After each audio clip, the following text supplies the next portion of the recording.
జై తెలంగాణ అందరికీ నమస్కారం. ఇవాళ పొద్దున్నే పేపర్లో ఒకటే టికెట్ తీసుకుంటే లాస్ట్ మైల్ వరకు ప్రజలకు ఒక కనెక్టివిటీ ఇస్తామనేటటువంటి ఉద్దేశంతో ప్రభుత్వం ఒక కార్యక్రమాన్ని ప్రకటించింది. అందులో ఆర్టీసీ బస్సు ఎక్కినటువంటి వాళ్ళు అదే బస్సులోంచి ఆటో బుక్ చేసుకుంటే చివరి వరకు కూడా మరి దింపేటటువంటి ఒక కార్యక్రమం చేస్తున్నారని చెప్పినారు. సరే, ఆ కార్యక్రమం ఎట్లా ఉంటుంది, ఎట్లా అమలవుతుంది అన్నది పక్కన పెడితే ప్రభుత్వమే ఆటోలను నడపాలనేటటువంటి ఒక వింత పద్ధతిని ఇవాళ పేపర్లో చూడడం జరిగింది.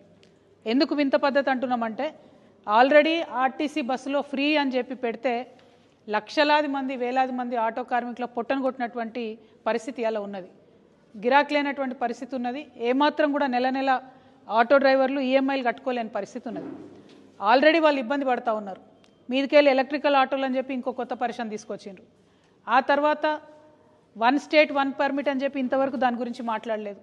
నెలకు 12,000 ఇస్తామని చెప్పి ఇంతవరకు దాన్ని మాట్లాడలేదు. మీదికెళ్ళి చలాన్ల మీద చలాన్లు వేస్తున్నటువంటి పరిస్థితి కూడా కనబడుతున్నది. మరి ఇవన్నీ జరిగి ఆటో డ్రైవర్లు బాధపడుతున్నటువంటి ఈ సందర్భంలో ఆర్టీసీయే ఆటోలు నడుపుతుందని చెప్పడం కరెక్ట్ కాదు. ఎగ్జిస్టింగ్ ఆటో డ్రైవర్స్ ఎవరైతే ఉంటారో వాళ్ళతోని ఆర్టీసీ ఒప్పందం చేసుకోవాలి. ఆర్టీసీలో ప్రయాణం చేసే ప్రయాణికులు ఎట్లయితే ఇప్పుడు ఓలానో ఊబరో ర్యాపిడోనో బుక్ చేసుకుంటున్నట్టుగానే అందులోంచి బుక్ చేసుకుంటే ఎగ్జిస్టింగ్ ఆటో డ్రైవర్స్తో కనెక్టివిటీ ఉండాలి.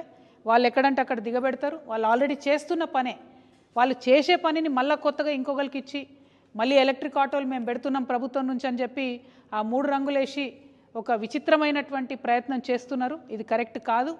ఇది దీనివల్ల మొత్తం యావత్ రాష్ట్రంలో లక్షలాది మంది ఆటో కార్మికుల పొట్టగొట్టే పరిస్థితి కనబడతా ఉంది.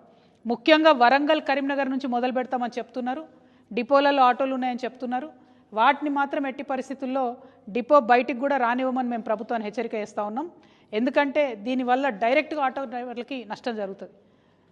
అంతేకాకుండా ఈ గార్బేజ్ పికప్ చేసే ఆటోలను కూడా నరక యాతన పెడుతున్నది రేవంత్ రెడ్డి ప్రభుత్వం. వాళ్ళు ఒక 30,000 మంది చెత్త ఆటోలు నడుపుకునేటటువంటి డ్రైవర్లు వాళ్ళు ఇబ్బంది పడుతున్నారు. మీరు ప్రతి ఒక్క ఆటో డ్రైవర్ని ఇబ్బంది పెట్టే పరిస్థితే తప్పితే ఎక్కడ కూడా మంచి చేస్తలేరు. సో ప్రభుత్వానికి హెచ్చరిక చేస్తూ ఉన్నాం. ఈ లాస్ట్ మైల్ కనెక్టివిటీ ఏదైతే ఉందో దాంట్లో ఎగ్జిస్టింగ్ ఆటో డ్రైవర్లు ఆల్రెడీ ఆటోలు నడిపేటటువంటి వాళ్ళని ఇంక్లూడ్ చేసుకోండి. వాళ్ళతో మాట్లాడండి, వాళ్ళతో నెగోషియేట్ చేయండి, యూనియన్స్ని పిలవండి, మాట్లాడండి. ఏమీ లేకుండా ఏకపక్ష నిర్ణయం తీసుకుంటే చూస్తూ ఊరుకోదు. తెలంగాణ రక్షణ సేన ఖచ్చితంగా ఆటో డ్రైవర్ల పక్షాన నిలబడుతుంది. త్వరలోనే ఇందిరా పార్క్ దగ్గర ఒక పెద్ద ఎత్తున మహాధర్నాలాగా నిర్వహిస్తాం. ఆటో డ్రైవర్లందరితోని అనేకమైన ఆటో సమస్యలు ఉన్నాయి, వాటి మీద ధర్నా చేస్తాం. అప్పటికీ ప్రభుత్వం దిగిరాకపోతే ఎంతవరకైనా వెళ్తాం. ఆటో డ్రైవర్ల హక్కులన్నీ కూడా సాధించుకుంటాం. Thank you. జై తెలంగాణ. జై తెలంగాణ.